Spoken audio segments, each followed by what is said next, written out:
Welcome to this week's edition of Black Authors Matter TV, where we interview the latest movers and shakers in the African American literary community. You'll meet some old friends, discover new ones, and stay abreast of the latest book developments around the country and even the world. So sit back and relax for the next 2 hours with Black Authors Matter TV co-hosts Gwen Richardson and Dr. Rhonda Lawson.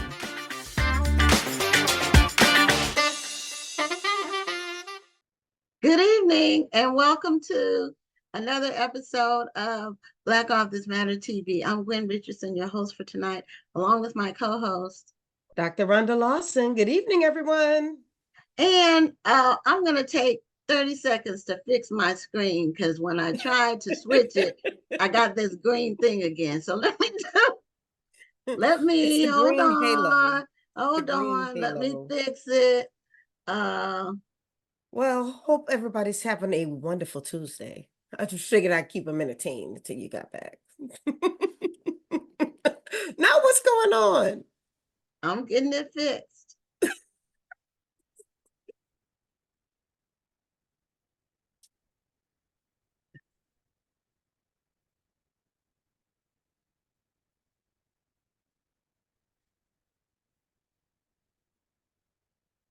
It's still doing it.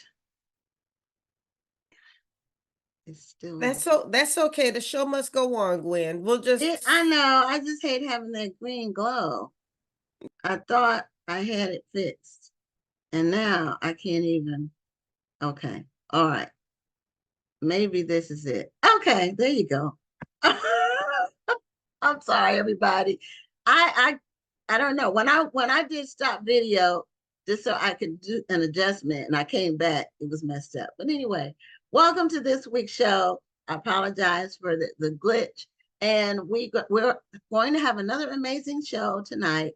We also have a video to show you all from one of our authors who want you to know about their work. And as you all know, the National Black Book Festival is imminent. So we're going to talk about that later on because we do have a segment where we had one of the guests wasn't able to come on. So we'll talk more about that during that time of the show. Our first guest is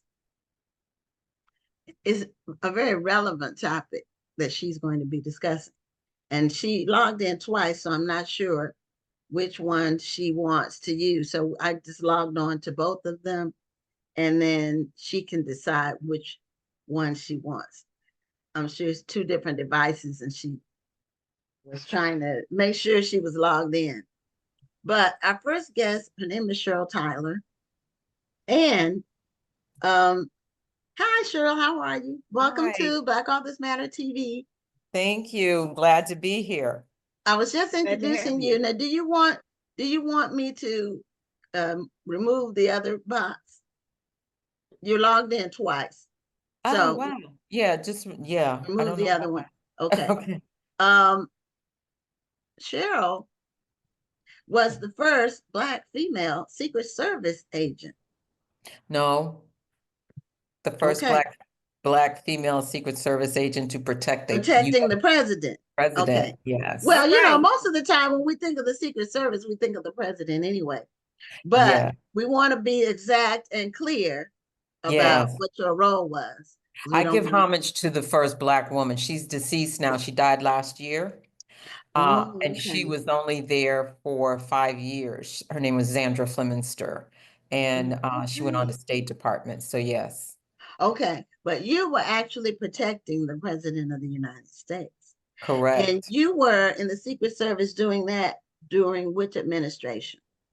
I was assigned to President Bush 1, and to President Clinton. I came in during a transition time where they switched parties, and one was out and the other one was coming in. So it's a unique situation to be in. Right.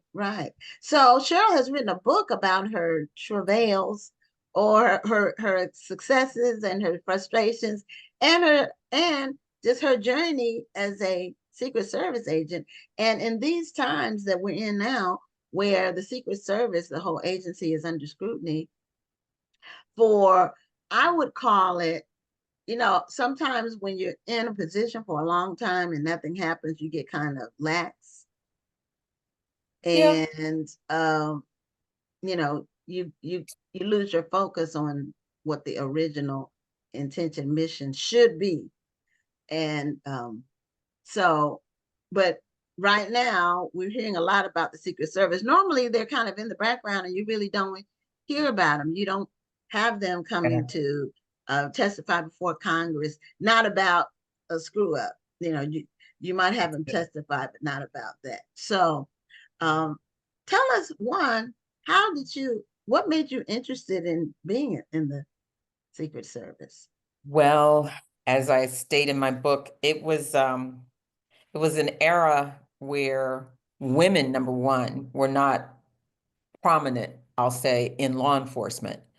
Um, I watched the Untouchables and the Wild Wild West with my father as a little kid. And that was our weekend Saturday time to watch those two shows. So I just got to watching them all the time. And funny, I put them together later in life. But I always thought Elliot Ness just was the dapper dresser. And James Adams was the wild, fight and kick butt man. And so I wanted to figure out how to do that, but look like a lady all the time. So you So wanted to be the dapper dresser who can fight and kick butt. that was it. That was Yeah. it. That was And it. and for the audience, a lot of people may not realize that there was an Untouchable show before the Kevin Costner movie that came on in was it the 70s or the 60s? It was one of the decades. Yes, I think it was in the 70s. I think so. I remember that. But And yes, I go back to the original to the original, okay. So there was one, because I've seen the episodes, like I think they had them on Netflix or Hulu or Tubi or one of those, where the original, he had a very distinct voice, and I think he did yes. voice work. Yes, he did. I can't And remember his name, but yeah, I can't the one remember that his played name. Elliot Ness. And then He the did. Wild Wild West was way before Will Smith. That was a remake, and it wasn't even that good a remake, but that was You the had to show know too. the real history, and I was kind of a nerd back then, and still kind of a trivial nerd buff on law enforcement things for what I have no reason. Nobody in my family was ever in law enforcement. Okay, I was gonna ask But you. Adam West was from Pinkerton Security, and Pinkerton Security is what most people know from way back, but Pinkerton is how it all started. Okay.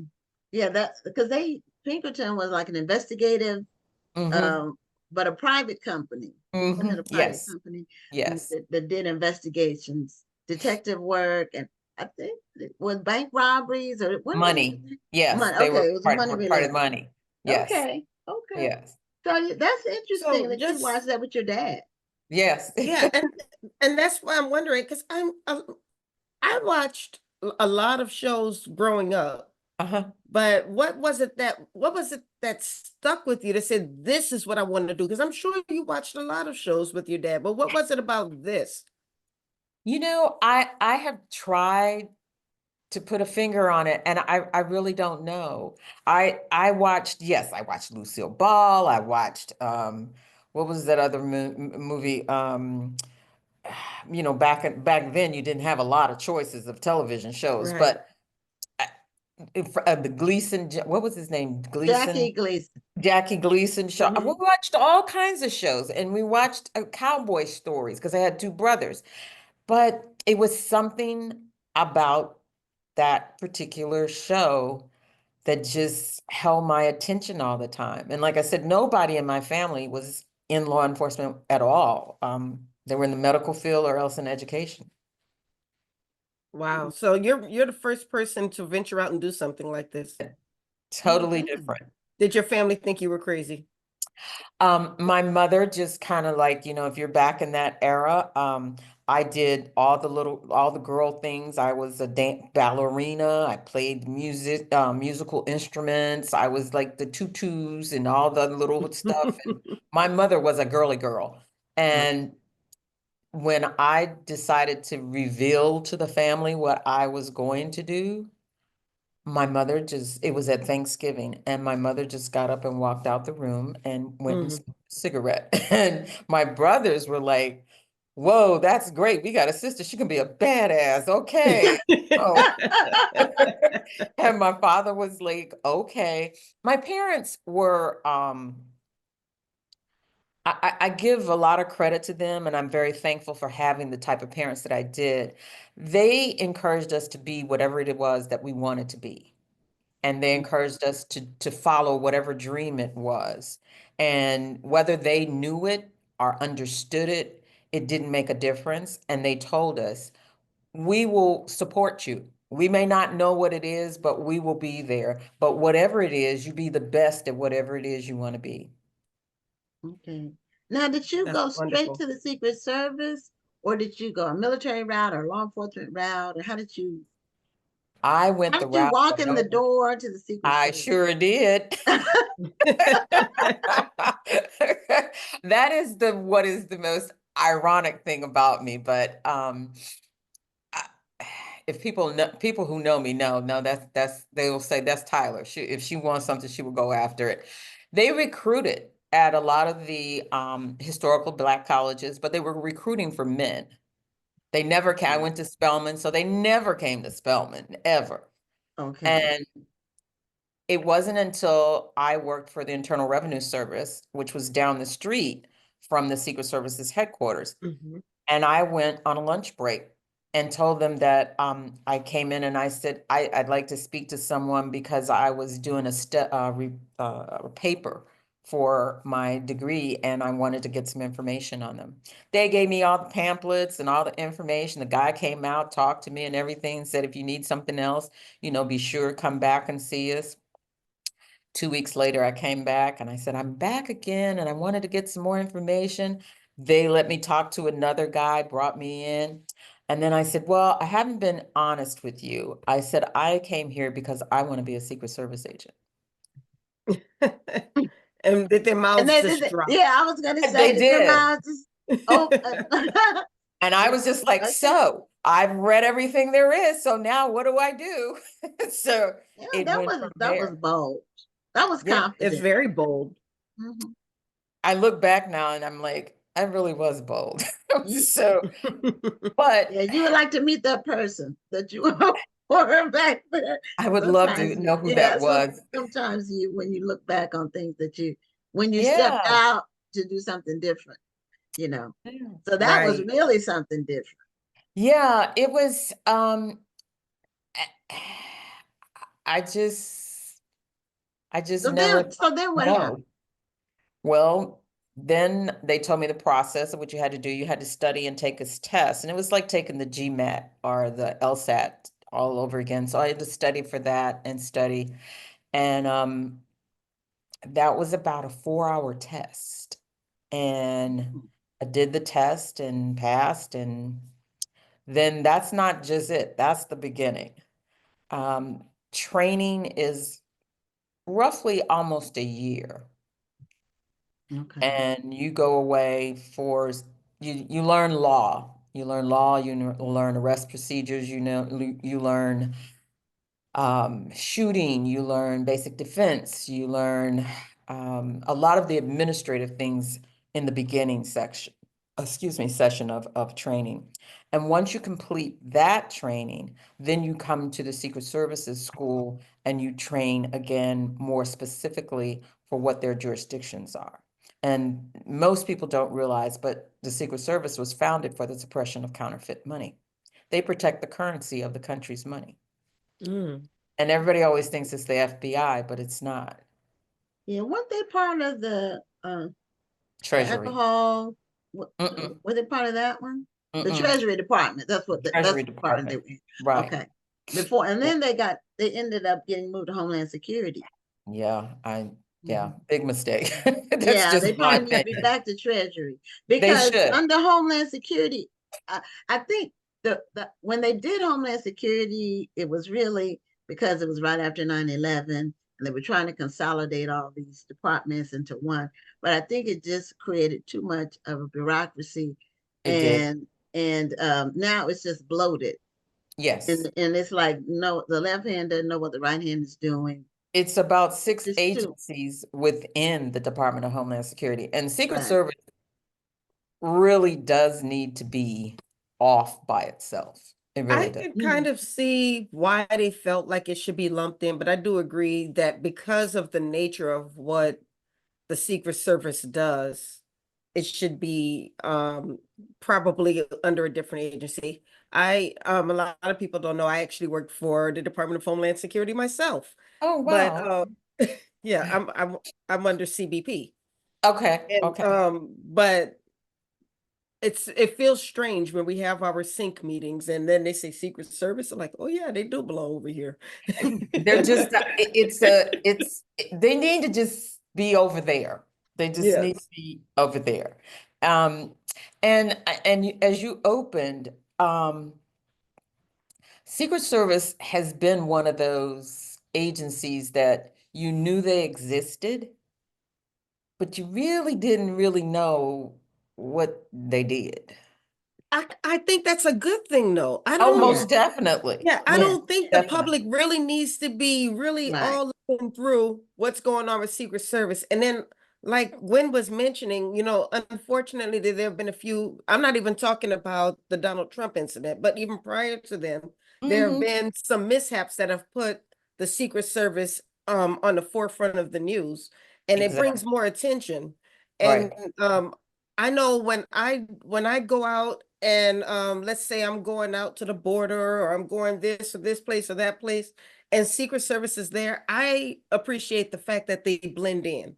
Yes. That I don't really know it's a Secret Service until one of my colleagues said, "Hey, he's Secret Service, just don't talk to him." I'm like, "Okay, okay, I understand now." But I think that's the way it should be. Let them blend in. That's it. That's all they do. And I had someone tell me, I did a interview not too long ago, and the gentleman came to meet me at the location. And I knew what was going to happen. First thing he said to me, he said, I never would have pictured you to have done that. I said, well, let me ask you, what was I supposed to look like?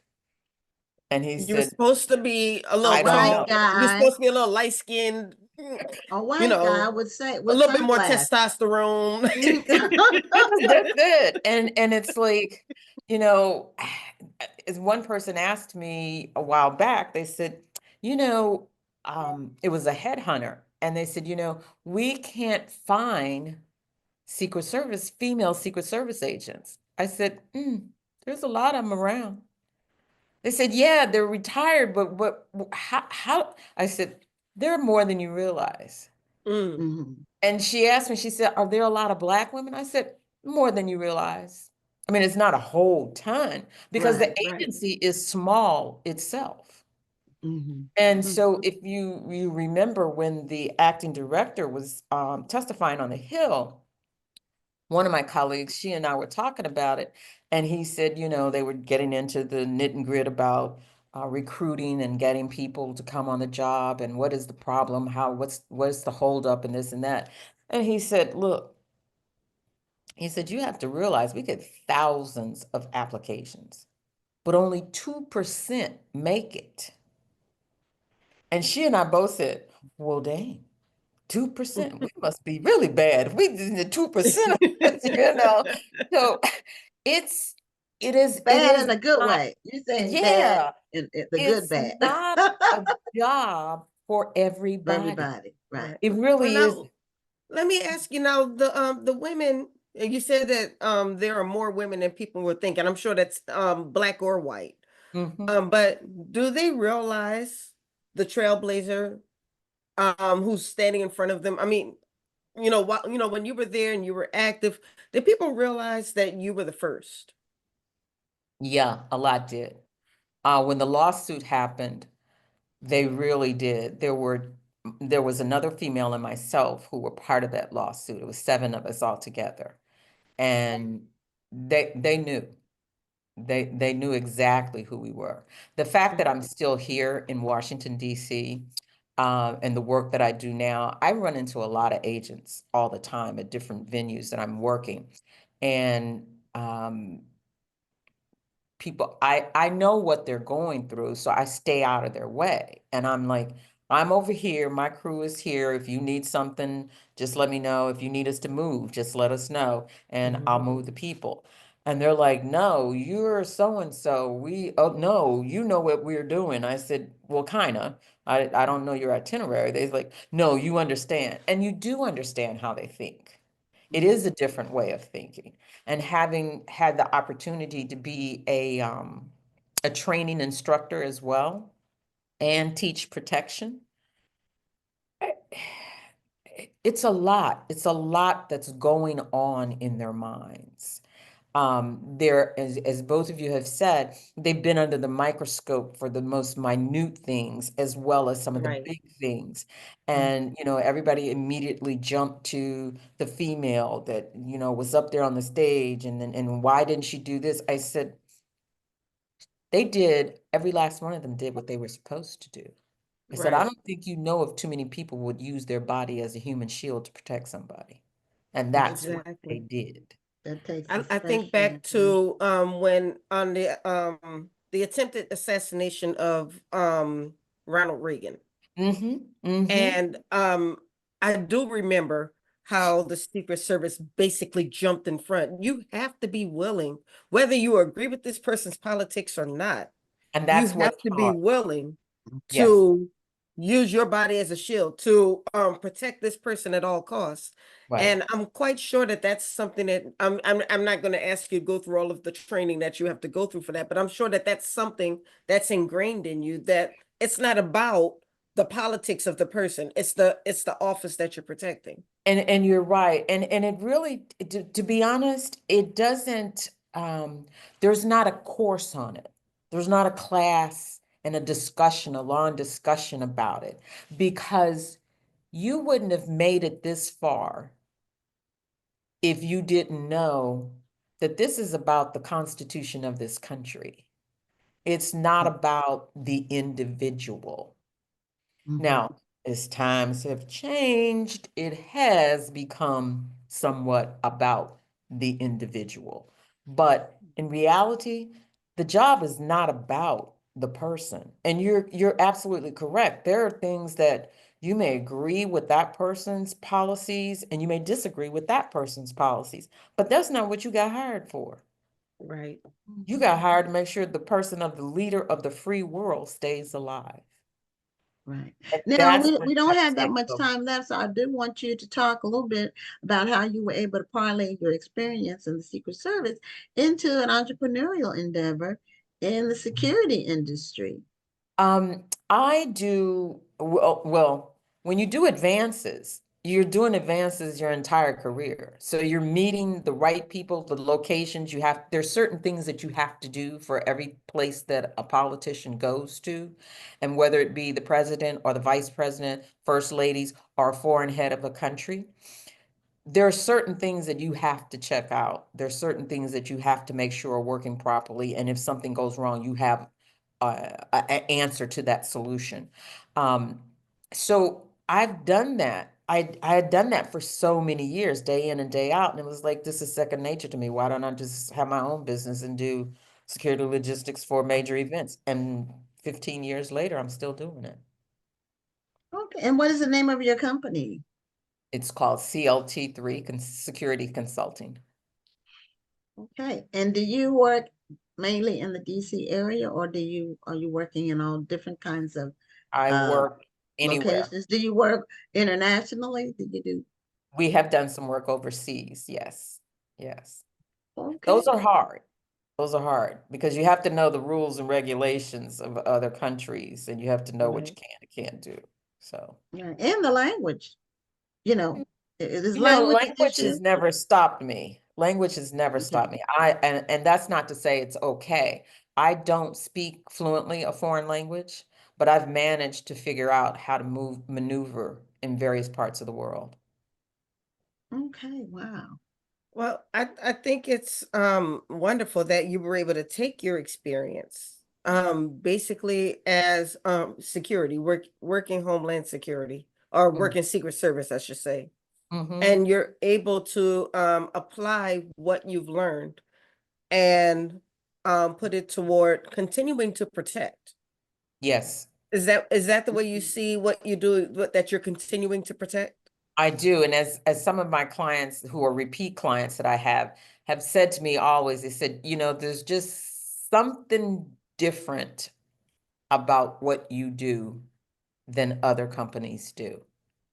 And it's because I pay attention. I'm a meticulously detailed person. I mean, overly meticulous, and have no problem in sending you home right then and there if you can't do the job. Come on. Okay. Mhm. It's So my how many people reputation. do you have working for you? I don't have a full staff on site all the time. I work whenever I don't want it to come out the wrong way, but I work whenever I see the better opportunity for me to take, and that's when I work. But Oh, and I I'll okay. do bet have a people. standard group of people that I always work with. Okay. Yeah. Okay. So you kind of contract, I'm guessing, as you Yes. need. Kind of as Okay. you need it.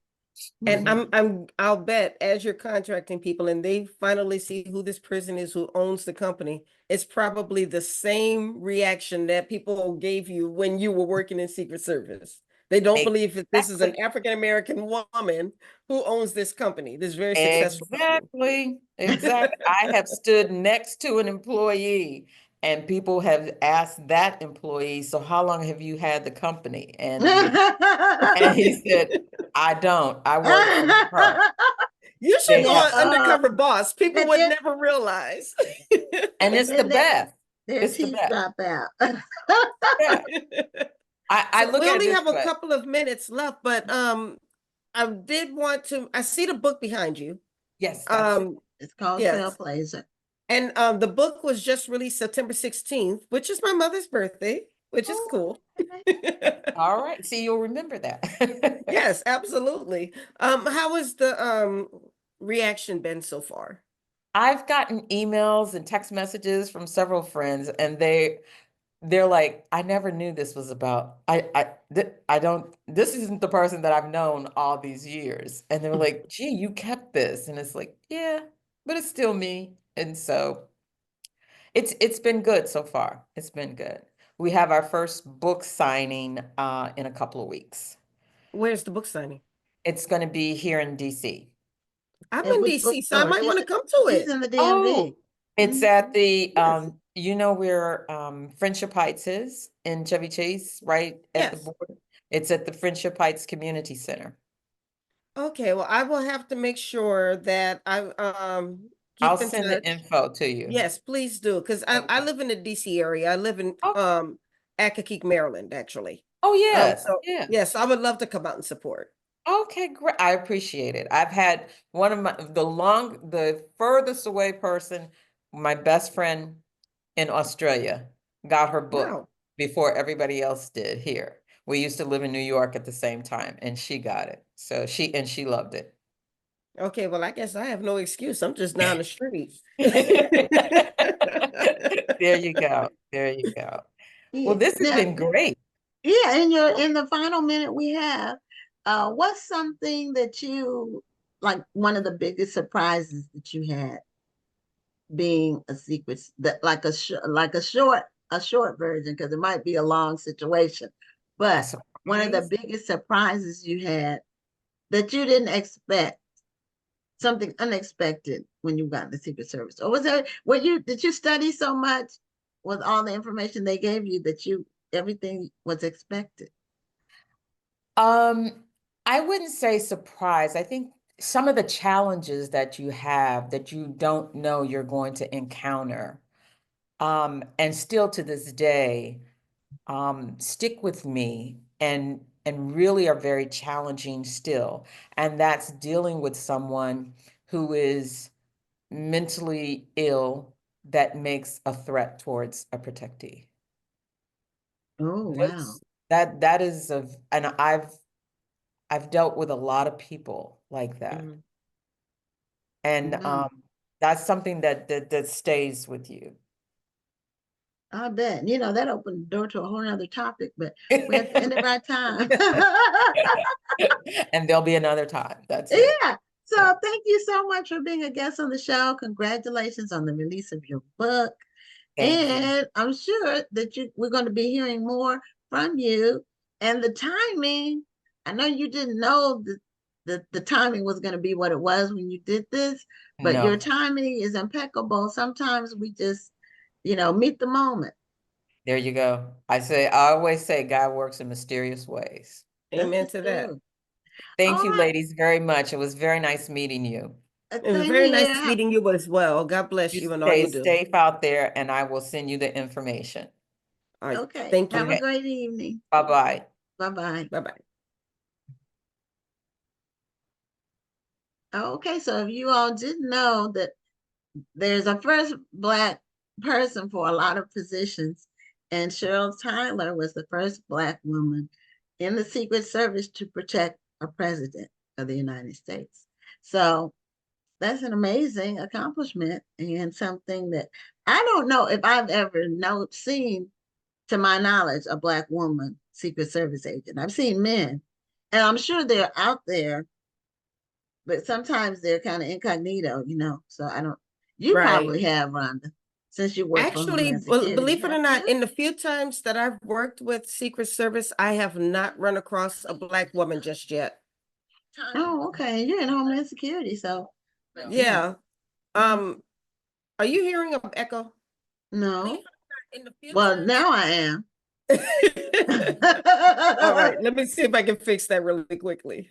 Okay. Meanwhile, I'll bring on our next guest, and there's two people. Everybody froze on her end. That was Stephanie Byrne saying everybody froze on her end.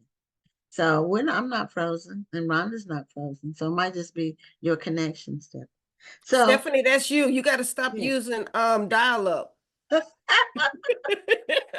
I remember dial-up. When we Me first too. started Kush City, it was dial-up 25 years ago. It was dial-up, and it took forever.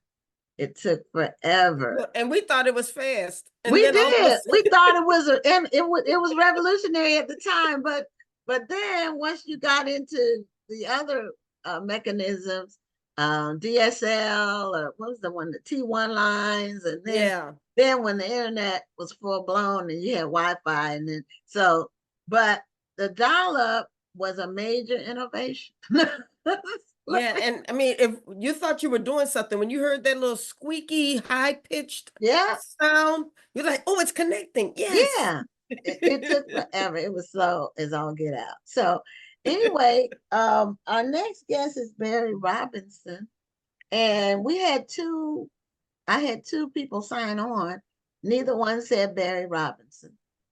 I don't know which one she is, or if she You could are be having a time today, Gwen. Yeah, all kinds.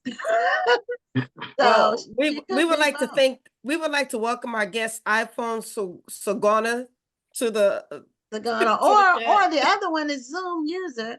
And so let's see, maybe that's it. Let's see which one. Thank you, iPhone Sagana and Zoom user, for joining us tonight. We're on the hunt for Bari Robinson. Sagana. No, I'm Shauna. Shauna. Okay, Shauna, we're waiting for Bari Robinson, and that's the only person that's supposed to be on the Zoom. Oh, okay. If you're watching, you should be watching from Facebook. Oh, this was only the guests are not supposed to share this link with others. Oh, I was supposed to be on at 8:30. Okay. Okay, so wait a minute. Now I'm thoroughly confused. Okay. So you're Shauna McNamara? Yes. Okay. I thought Vicky Okay, no, Vicky Radabaugh said she couldn't come on. So Bari Robinson is who's supposed to be on right now. Okay. Now Shauna McNamara is supposed to be on last. At 8:30. Which is, if you're on the East Coast, is 9:30. Okay, then I'll see you at 9:30. Okay. All right. Now, the Zoom user, can you let me have you? I'll just get out. Yeah, just dial just back log back in. in at Just log 9:30. back in All right. at Thank that you. time. Thank you. Okay, you're Bye-bye. welcome. Bye-bye. Okay, now is this Barry Robinson? Okay, so it just said Zoom user, so I didn't know who it was. So can you unmute so we can hear you? Okay, can you hear me now? Yes. Absolutely. Okay, so sorry for the confusion, but sometimes that happens when people are in different time zones, especially people who are on the East Coast, and they don't look, and I know this from being from the East Coast myself. When they see a time, they just think it's the Eastern time. They don't, even if you put CST, they don't read Yeah, it. see, They I just live think it's I Eastern. live on the East Coast, and I think everybody should be living by my time. Yeah, that's true. But Well, this West show is Coast on Central, and so what we tell people, but they sometimes they just don't see it. So, Barry, welcome to Black Authors Matter TV. Thank you for having me. And I see the Golden Gate Bridge behind you, so you must be in California. Yes, I am. All right. So are you sitting on a hill right in front of the Golden Gate Bridge? No, but that's a really good photo. No, actually you live in Oakland, great city. I had some family who lived right across the bridge from Oklahoma. What was that? You're from Oakland. You said Oklahoma. What was the little town right across from Oakland, I mean? You mean on the island between Oakland and San Francisco? No, I don't remember the name of the city. Ayo. It's not Pittsburgh or something, right? Oh no, Pittsburgh is way out. Okay, I have family there too. But no, I Okay. have family who lived right across from Oakland. But I can't remember the name of the town. It'll come back to me. They don't live there anymore. They live in New Orleans now. Oh, okay. But yeah, there's a Pittsburgh, California. I know. I had family there too. I had But family it in doesn't. yeah. It I doesn't had have family an in H. Oakland, San Francisco, Pittsburgh, Walnut Creek. Okay. I don't know And how they found Walnut Creek, but yeah, well, that's a lot of places. You know, the yeah. Bay Area is so diverse. Oh yeah, And let's not even talk about Fairfield. right, Family in Los Angeles right. and family in Riverside. Okay. Yes, so they're Well, all that's over all over California. California. Yeah, Yes. but if you're in the Bay Area, you know, you cross a bridge or cross a hill, the flavor and the climate is different. You Right. know? Yeah, that's true. Yeah. I was in San Francisco. Well, we went on an Alaskan cruise last year, and we left out of San Francisco. So, Yeah. and we went when the ship leaves, it goes right under the Golden Gate or right past the Golden Gate Bridge, which is very nice. So I had been a couple of times before too, but that was my last trip there was a year ago when we went to Alaska. So you have a book called An American Daughter of Brown. Correct. And that, are you referencing Brown versus Board? Yes, the Okay. point of departure for the book is Brown versus Board. Okay. And it chronicles the life of a young lower middle class Black girl from third grade when the Brown decision comes down and she has to change schools to when she graduates from undergraduate school. And it talks about racism, both overt and subtle racism, as it applies to this character. And I wanted to make this character pretty much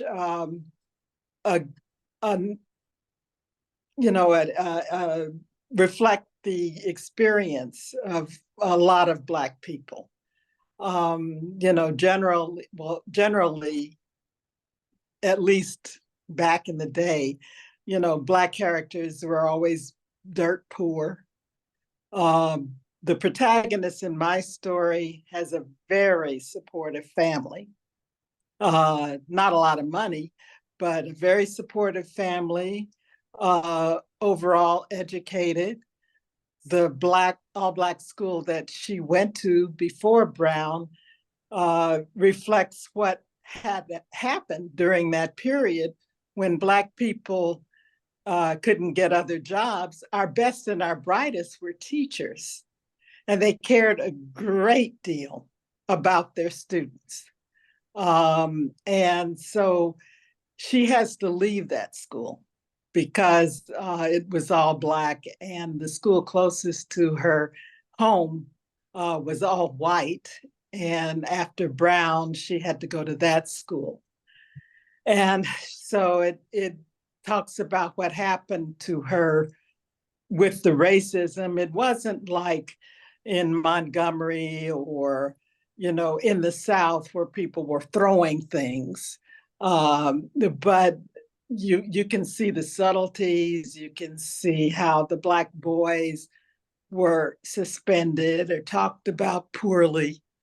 And the white teachers were very afraid of the Black students coming in because they were convinced that they were wild and unruly.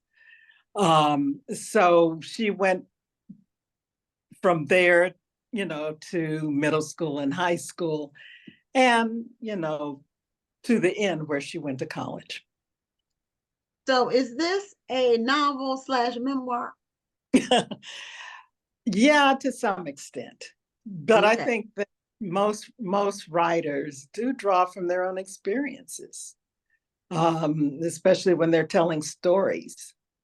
And yeah, I would say yes. Okay.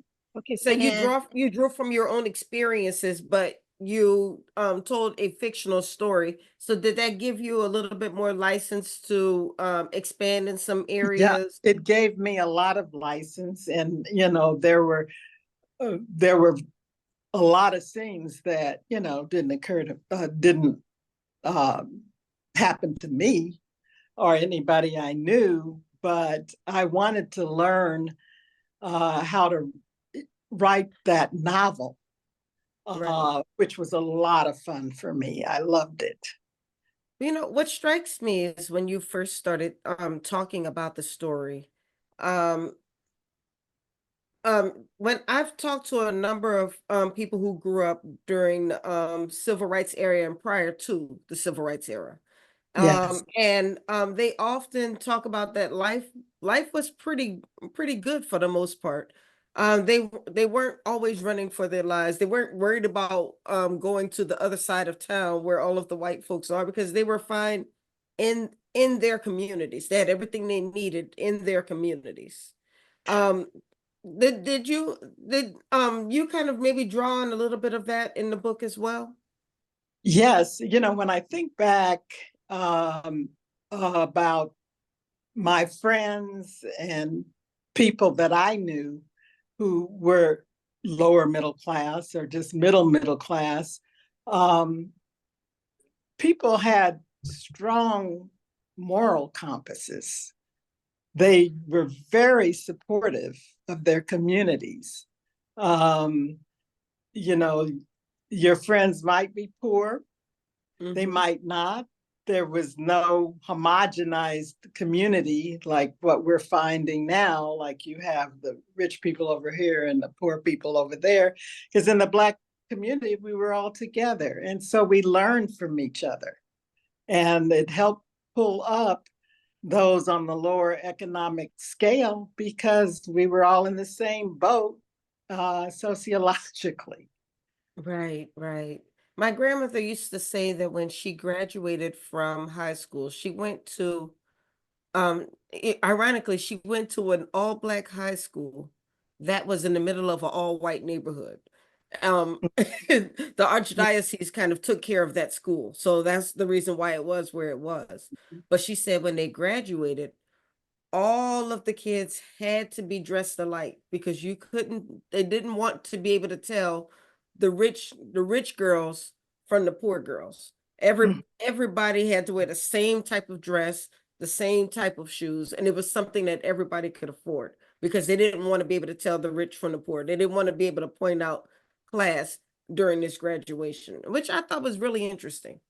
Well, I think that's still true with the parochial schools. And, you know, one thing that makes me sad, because I was a former teacher on the high school and community college level, is that the quality of the students has really dropped, because the mentors are not in the community. You know, a lot of highly successful people have moved out to the suburbs or different parts of town. I think as a race, we started to realize that, and we're beginning to reach back a lot more than we used to. But that was the thing that made the Black community under segregation very rich. It's And I'm very not an advocate for segregation, but that was one of the high points of it. And then when the United States started giving more rights to Black people, then we took the better jobs. You know, we couldn't all teach, or we didn't all have to teach. Right. And that's exactly what the gentleman who I was speaking with said. He said that as soon as desegregation happened, all of a sudden the people started leaving the neighborhoods because they wanted to see if the ice was colder on the other side of town. Mm-hmm.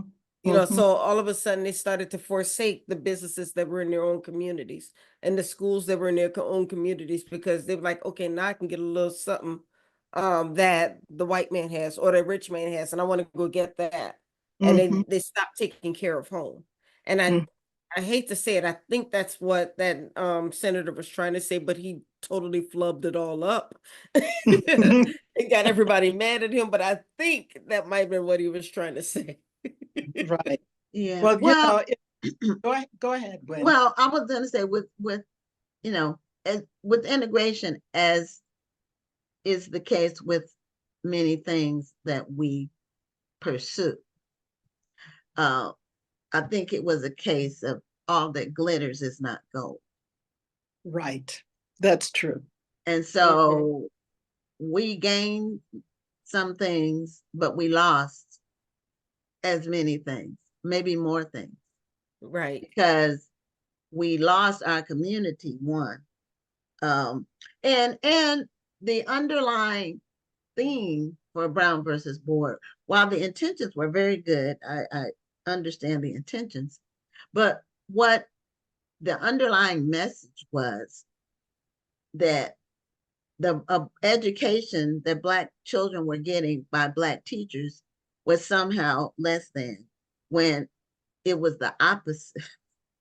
It was the opposite. The sad part, Gwen, is that we still see that now. There are still some parents who don't want their kids to go to an HBCU because the education may be less than. You know, I'm seeing that change. As the HBCUs get more money, number one. But my mother graduated from Tuskegee in 1942. And her great-granddaughter is there now. So there's quite a legacy. Her mother, her granddaughter went there also.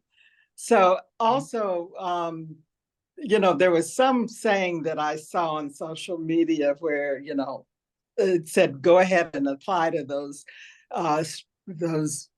white colleges and be other and experience racism, or come to an HBCU and learn a lot and find your people. Yeah.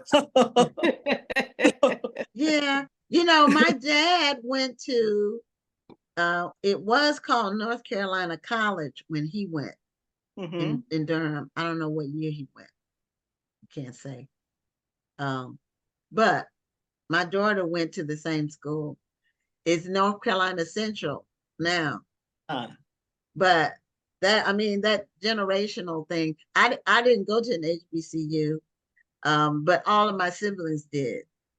And yeah, I took a different path. And what that saying was that you just said, go to a white school and experience racism. That's true. That's the truth. That is true.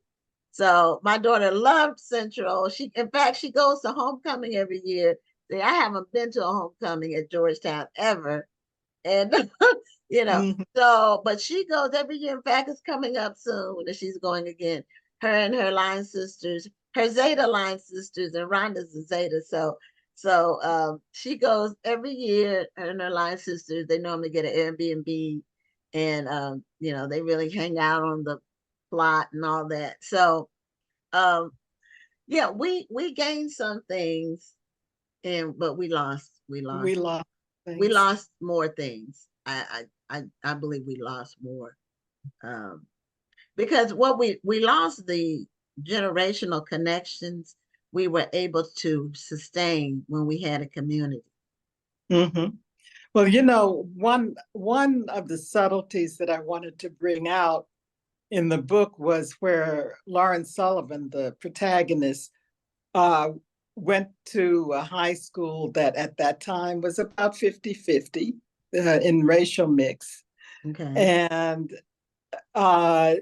they were doing class rankings.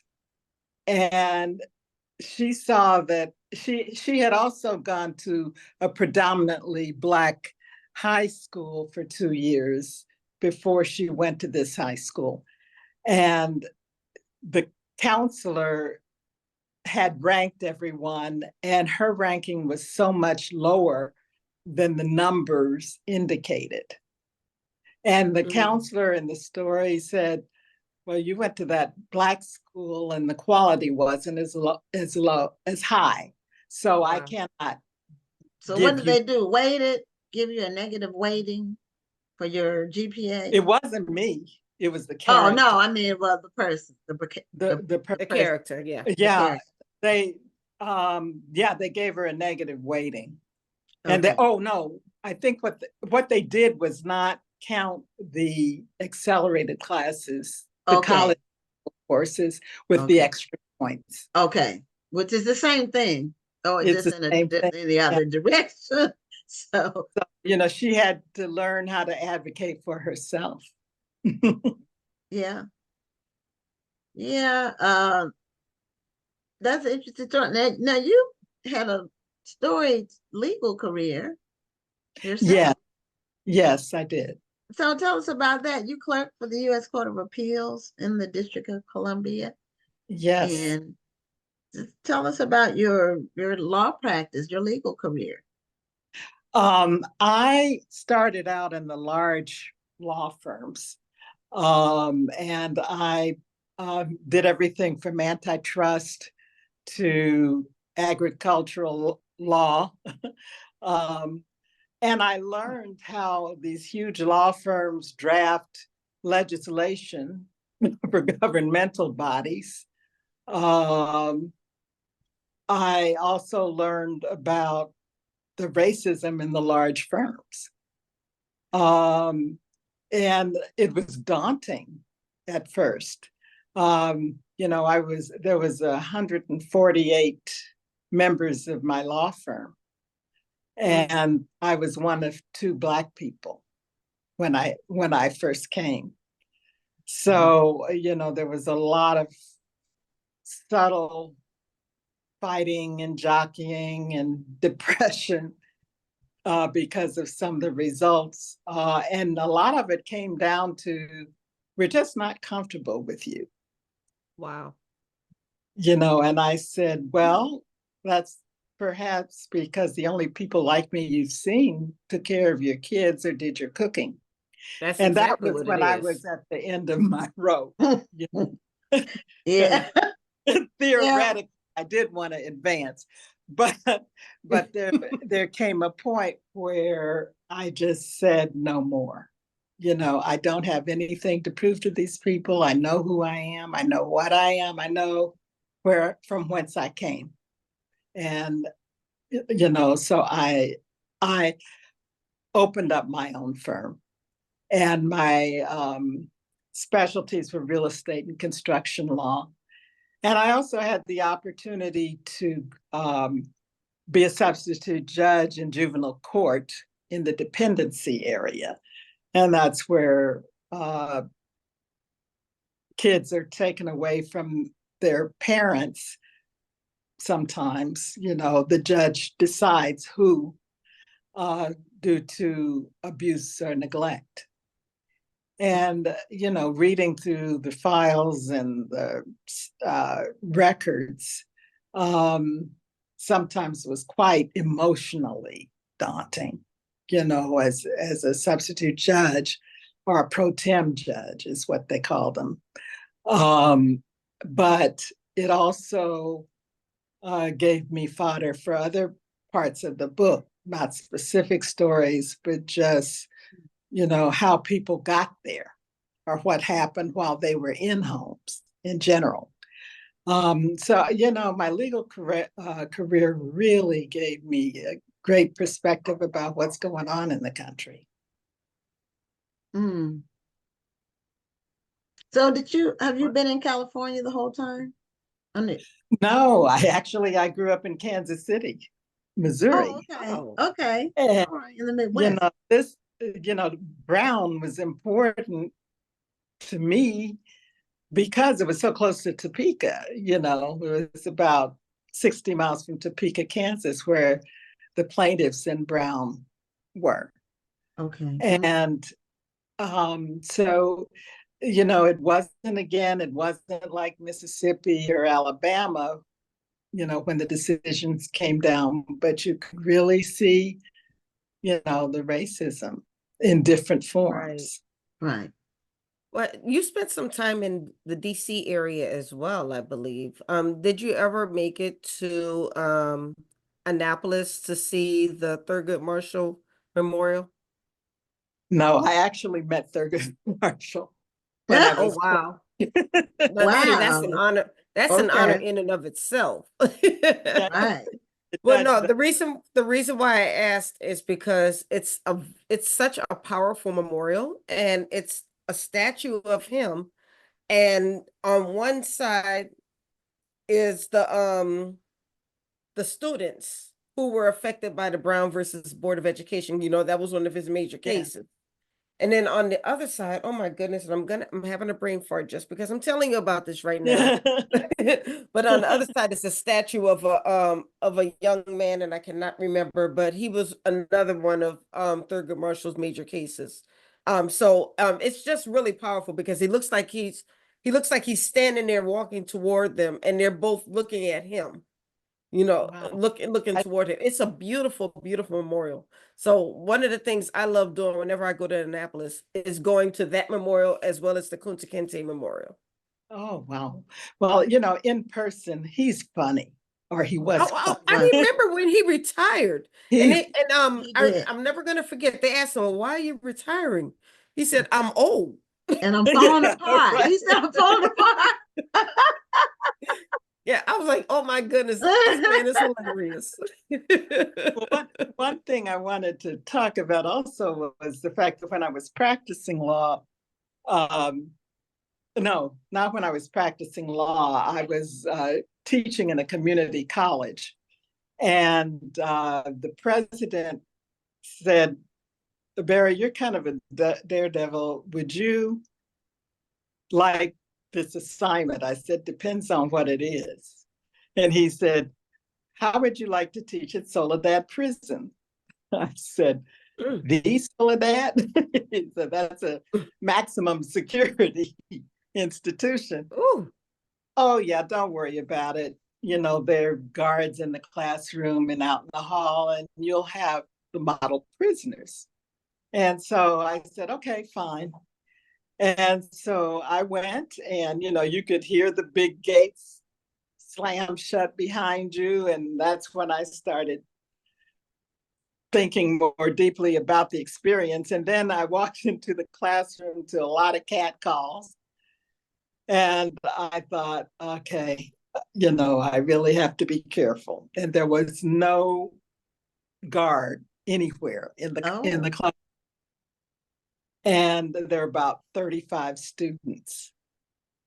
And you know, the noise kept on going until this big guy in front stood up and turned around and said, "Shut the you know what up."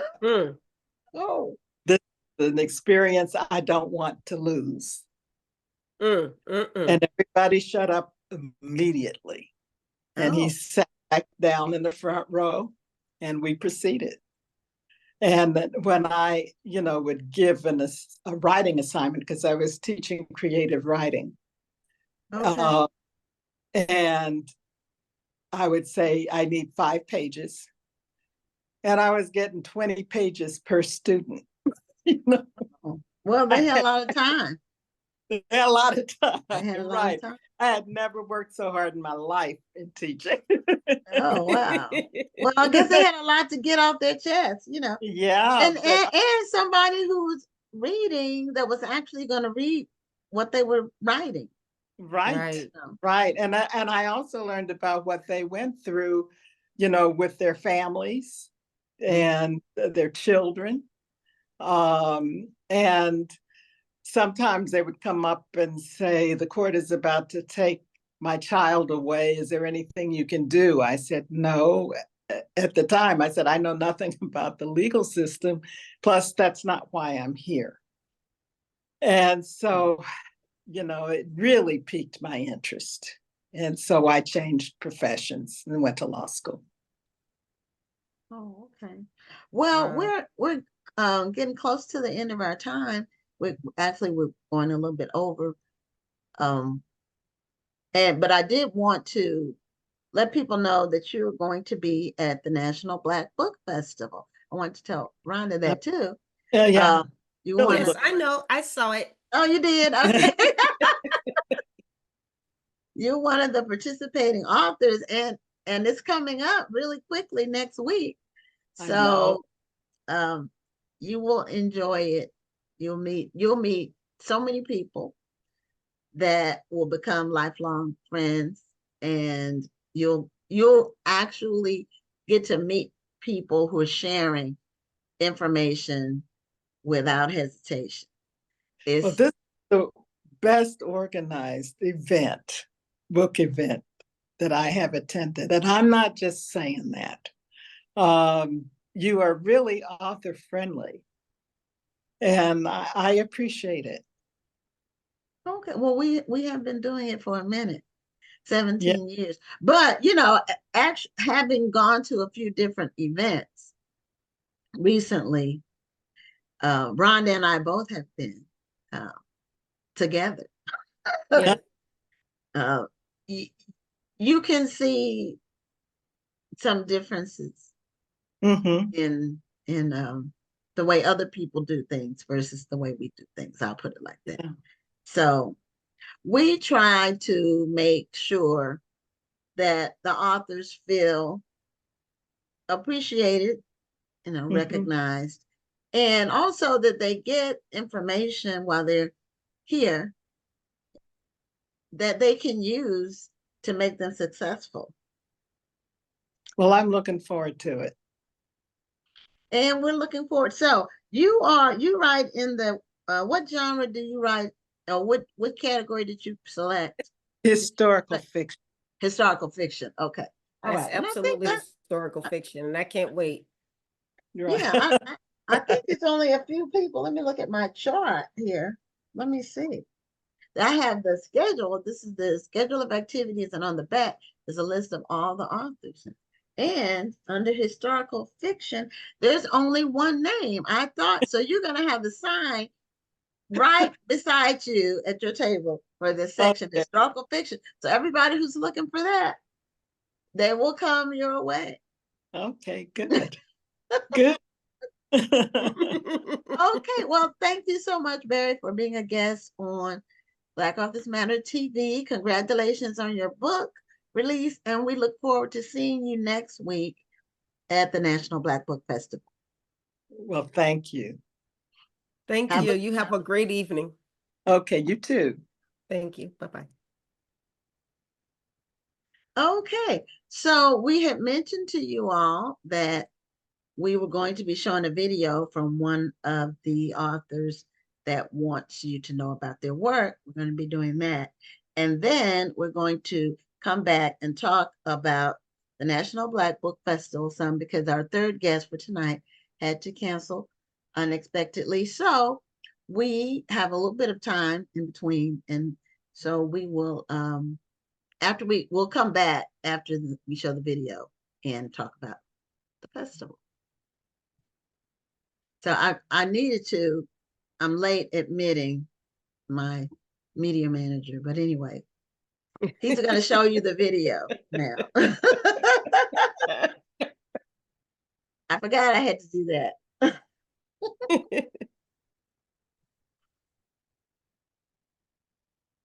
I remember my mom packing us up, and we took a taxi and picked up my sister. I remember us picking her up from school and going to the Greyhound bus station.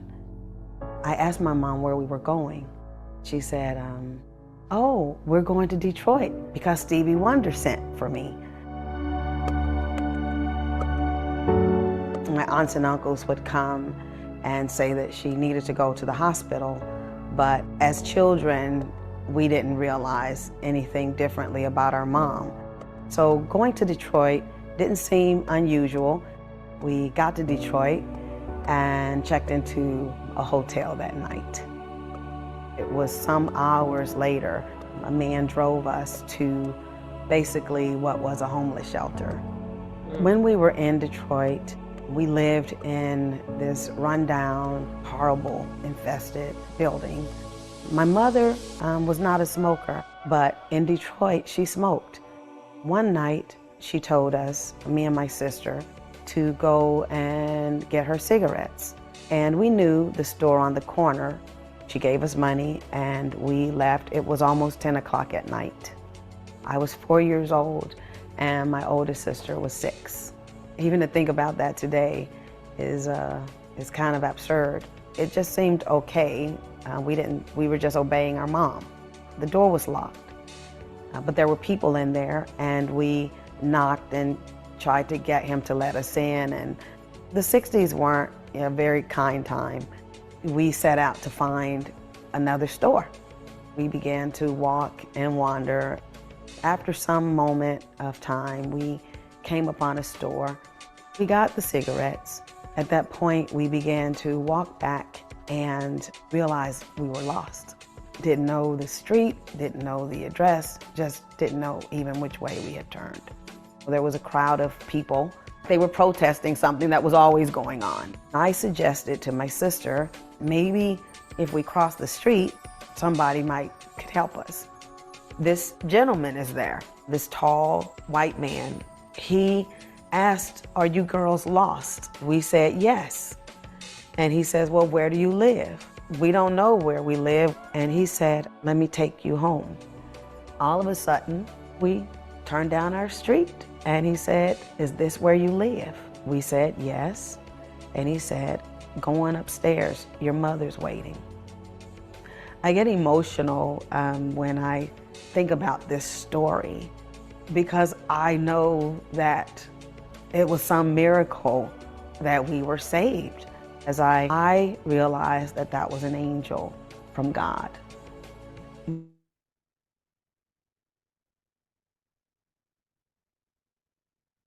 Okay, that's a video from Sandra.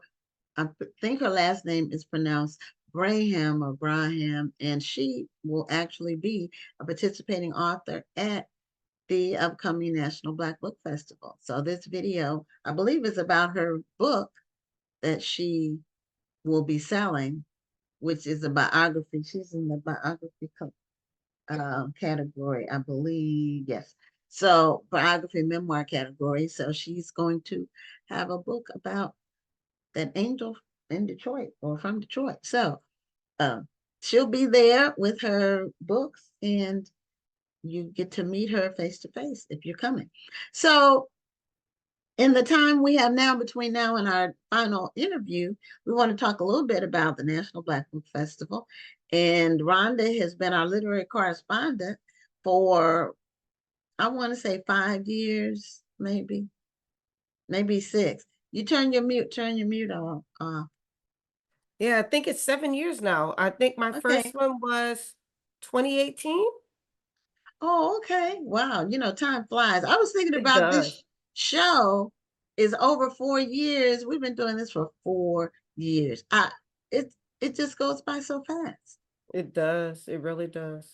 And I know you were a lyric correspondent before we started doing the show, because that was how we ended up doing the show together because of that. So, and I'm sure we had some kind of conversation and we ended up with you being the lyric correspondent, although I I think can't. I remember saying when you were on my show before, when I used to have Horizons with Meet the World Image Solutions, and I invited you on the show to talk about the event. And I said, I should be your literary correspondent next year. And you were like, yeah, that's a good idea. And then I thought you were like, yeah, whatever, Rhonda. But then Oh you called me no. and said, Oh no. All of the managers at the festival will tell you that if they made a suggestion that sounded like a good idea,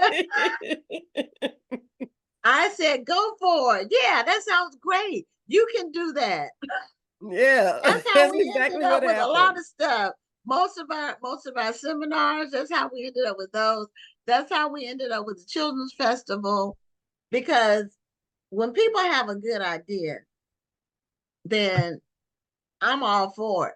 Now, some people will present kooky ideas, and I'm gonna use the word kooky. Some people will present things that are just, well, let's say unbelievable, unrealistic, nuts, just unworkable. I've had people say, why don't somebody, I'll give you an example. Somebody said, why don't we have all the authors have an interview during the festival?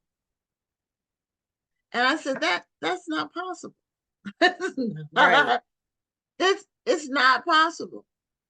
It's It's a just lot of authors. we have this year we have 140 authors this year. That's the most we've ever had. So but what we do, we do some door prizes where a person can win a live stream interview. But that's totally random because that's the only way to do it. So it's fair. Because otherwise you're picking favorites. And I try to stay away from that Yeah. all the time because it just sows seeds of discord. And authors have egos. Otherwise they wouldn't have written a book. So you have, all these people in one room that have egos, and you have to balance all that with keeping an event going smoothly.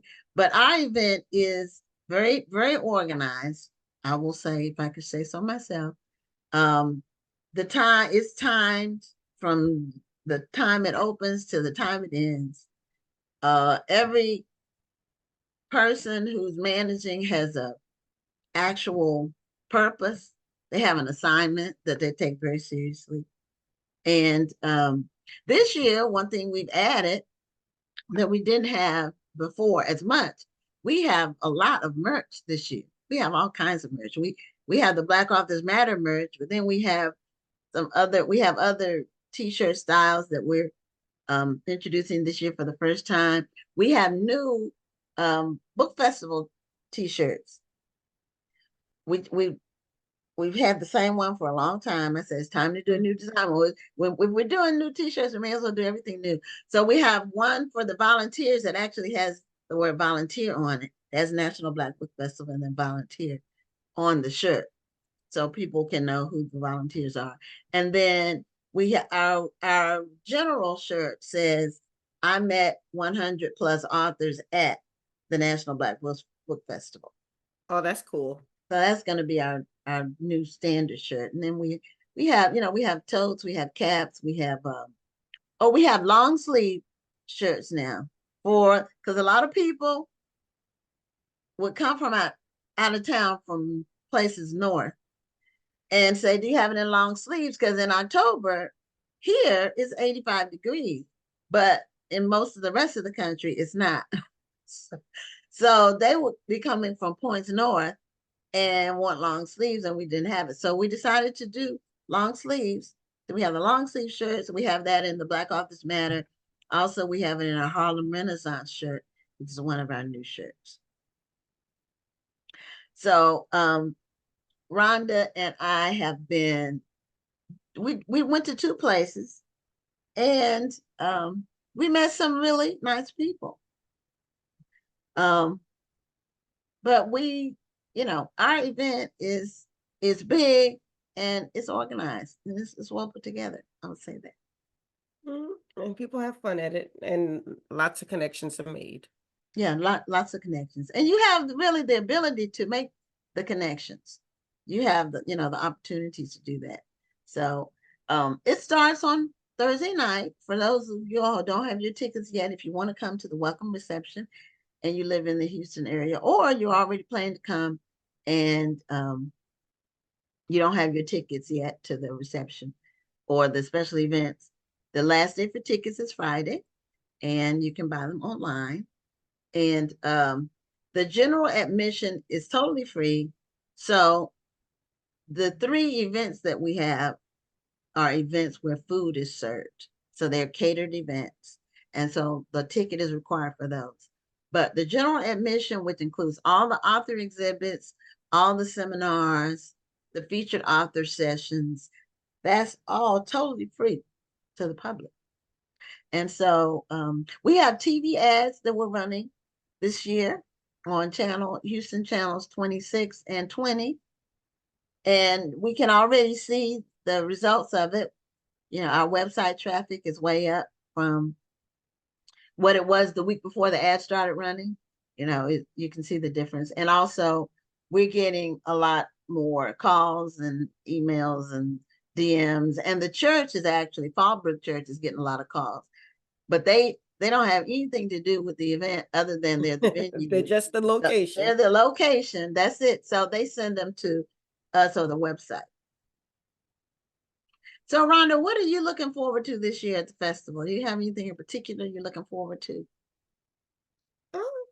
I like meeting new authors. And it's always amazing to me how many people are watching the show. So usually when I walk in and I'll say hello and I'll say my name and they're like, "Oh my goodness, you're from the podcast." And I always think that was so nice. So I'm looking forward to meeting new authors. I have some new drawings that I'll be doing this year for people usually come to my table and they like to enter for the drawing. So I have a different drawing that I'm doing this year that I'll be looking forward to doing and getting more people on the list. I'll have a lot of great information about a lot of new initiatives that Meet the World Image Solutions is doing. For instance, the new resource center to help support authors who are working on their books. Looking at the writers cruise that we're doing next August. I'll be talking about the book contest that I'm doing for fiction authors. So I like to see my table not just as the place where you can get interviews, because I will interview you. We're going to be doing the drawing again, where at least I believe it's 3 or 4 authors will be able to come to my table and get a live interview. So I love doing that because it's a great way to meet new authors. But I also want you to be able to come to my table as a resource and as a support, because one thing I love doing and one thing Gwen loves doing is supporting authors and helping authors to become better writers. That's what we're all about. So come out to my table. Let's get to know each other and talk with each other and how I can support your projects. That's what I'm looking forward to. Yeah, and also a lot of what happens when you're a writer and you first get started with your first book is you don't know. It's the same thing that happens when you go in business. And I've been both. I've been an entrepreneur basically all my adult life from age 25. And I've been an author since 2007. So you don't know what you don't know. That's what happens when you start something new. And coming to the festival, you'll get to find out some of the things you don't know that you really need to know, but you just don't know what you don't know. So, and all the information is free. That's the thing. So, And now, one thing that a lot of people forget, they think, oh, this is going to be a huge festival with 100 and some authors there. There's going to be all kinds of people coming through, and they don't advertise that they're going to be in Houston. They don't tell anybody that they're coming. They don't tell people where the event's going to be. They're just expecting all of that traffic to come through, and they get to sell their books. And you forget, if 100 people are going somewhere and those 100 people don't tell anybody else that they're going to be there, there's not going to be anybody there. You're not going to be able to depend on other people to do the work. And when you don't promote that you're going to be at the largest Black book festival in the South, which is a huge bragging right within itself, but when you don't tell people that, and then you expect to get traffic, that means you're depending on other people to do all the work for you. So one thing I would say is, one, brag, tell people where you're going to be, contact your organizations. I'm a Zeta. I'm going to tell my sorors that I'm going to be in Houston. I'm going to tell my crew of Pyros family, which is my Mardi Gras crew, that I'm going to be in Houston. I have family in Houston. I'm going to tell them I'm going to be in Houston. I'm going to tell all of those people, and that's them to tell other people, because you never know who's going to pop up.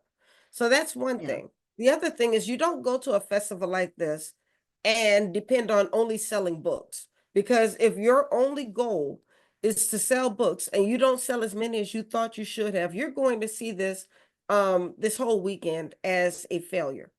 But if you go there with the express purpose of meeting other people, of making connections, of yes, of course, selling books. I want you to sell your books, but you can leave this festival with so much more if you go in with this open mind. I don't always expect to sell a lot of books when I come to the festival. I'm going to sell books. I sell books every year. But every time I leave the festival, I have people who sign up for my programs, who sign up to be a part of my my event. I meet great friends. I have amazing friends that I have met at this festival. And so when you go in with that mindset, that's going to be the success. That, not just selling books, but making valuable connections, about meeting people and that are going to help you to reach your goals in the long run and not just the short term. Yeah, and a lot of the book sales are not going to necessarily happen those 2 days. That day, yeah. They'll happen after the festival. We get calls and emails all the time from people either looking for a specific person, like book clubs who said they saw an author there, but they didn't get the information and they want to read their book. So they contact us after the fact. Or for local people, they're looking for a speaker to come to talk to their school or their organization and ask us for a recommendation. So there are all kinds of opportunities that you get from being part of the National Black Book Festival. And I will say this also, because we sold out of our vendor space 3 months ago. I mean, we literally could not sell anymore after the July 1st. If we had the space, we could have more, even 150 more authors. That's how big the demand has been this year. That lets me know there's a lot of people looking for opportunities to connect and sell books and to meet the public. So I always tell them, plan early for next year. We open our registration January 1st, and normally we are sold out by the end of July. But this year it was the end of June, and when July came, we just had to cut it off because we just couldn't take any more people. And we've had very little drop off this year. We normally have more drop off from the people who sign up, and some people, end up not being able to come. We didn't even have as much of that this year as we've had in the past. So somebody had made a comment. Oh, Mary Evans said that it was correct. She said there are no lies. When I said that if you come up with an idea, I'll say, great, you go run with it. Because that's how she ended up having the seminar on social media. She said we need to have something. When the first year she was there, or the second, she said there needs to be some kind of workshop on social media, and because a lot of people don't understand how it works and how to be more productive with theirs. And so I said, that's a great idea. You can do that next year.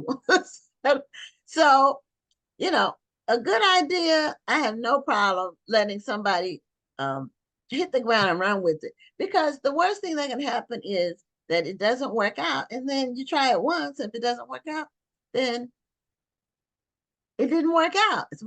But you have to make your event organic, and you have to stay cutting edge. And the way that you do that is by letting people with ideas, because I can't have all the ideas. Rhonda can't have all the ideas.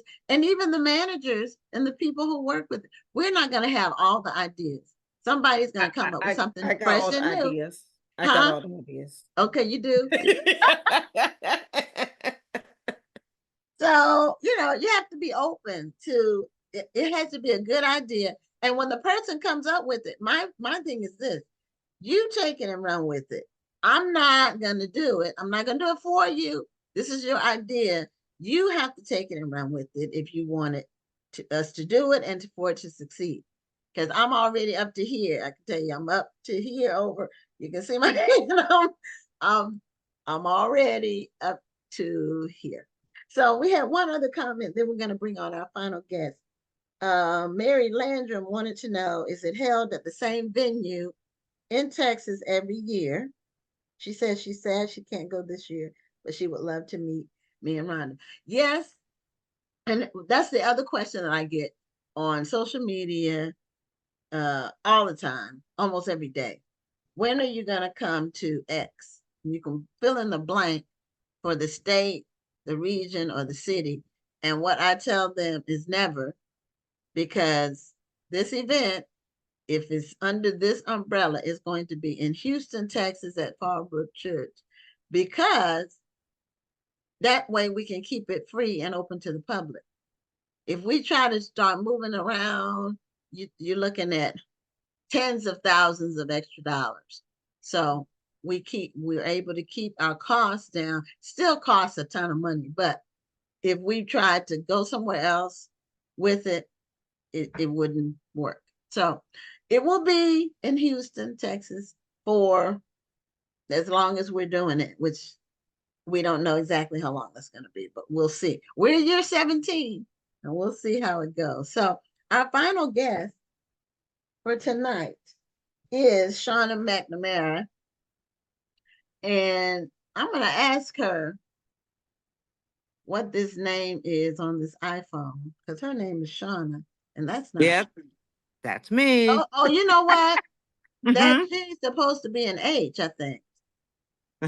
That's what it is. Yeah, that's what's going on. That should be an H. I thought it was African, That's why I said Shagana, because I thought it was, So it's Shauna. G is supposed to be an H. Okay, now I get it. So Shauna, you can come on camera. Your camera's off. I see your audio's on. Your camera's off, so we can't see. Yeah, we need to see. There you go. There she is. Okay, there you go. Shauna McNamara, welcome to Black Authors Matter TV. Thank you. Thank you for having me. You are a children's being author. here. I understand. I didn't hear you. Oh, I said you're a children's author. Yes, correct? ma'am. Okay, and you have a book out called, what's the name of your book? Songbird. Songbird. Okay. And is this your first book? Yes, ma'am, it is. Okay, well, congratulations. I know how that feeling is to have your first book. Yes, I'm pretty excited. You're part of a writing group, and we're going to have some other authors from the writing group on as well. Okay. Yes, we're from Peace and Freedom Committee.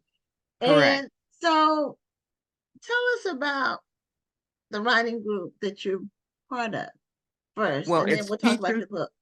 okay, it's peace and freedom.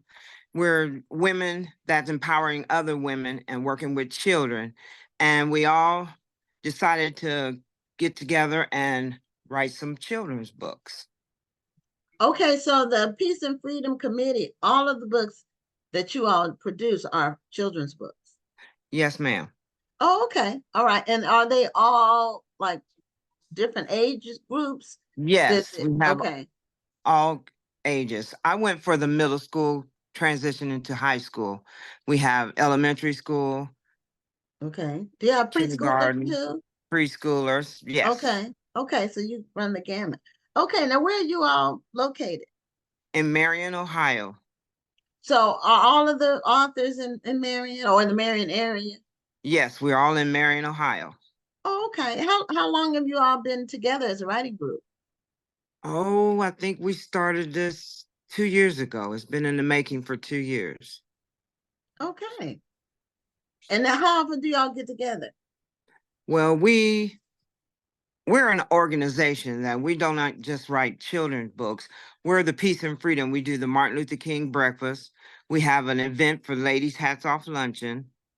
Okay. And yeah, we work with the youth Oh, okay. and the Okay. young ladies. Very nice. Okay. Yes. So and you write. So does everybody in the group write? Or No, is just it 6 of us. 6 of us did. okay? But 6 the of us wrote a organization book. overall does other things, community work Yes. too. Yes, Okay. we do. Okay. All right. Well, I believe several of you all submitted your books for the Black Authors Matter Children's Book Awards process. Yes. I believe so. I don't have that information in front of me, but I remember seeing the Peace and Freedom Committee on the list of people who applied, who submitted applications. Yes, we all work under Laura Trauma. She had a vision and she just inspired all these women to come together and work together in our community. So yes, it is a good event that we decided to write some books I love the fact to that help. everybody's here to support each other. Yes. I'm looking at the comments and it's blowing up with everybody giving you support and encouragement. Oh, And I think that's okay. wonderful. Thank you. Yeah, that's really good. Okay, so tell us about Songbird. Well, Songbird is about three And do you have a students. copy? You have a copy of your book? Yes, I do. So show it to us. Okay. Yeah. This is the girl, young lady with the microphone. Yes, with 2 young men as my background. Okay, the backup's like Yeah. Gladys Knight and the Pips, but There you go. Street But Pips. it's 2 instead of 3. Yeah, there are about 3 3 middle school students that transition into high school, where they was offered a recording contract, whether to have the opportunity to be professional singers or to stay in school. So they turn to the Lord to help them make a good decision on what to do. And it's also matters of the heart. Okay. Okay.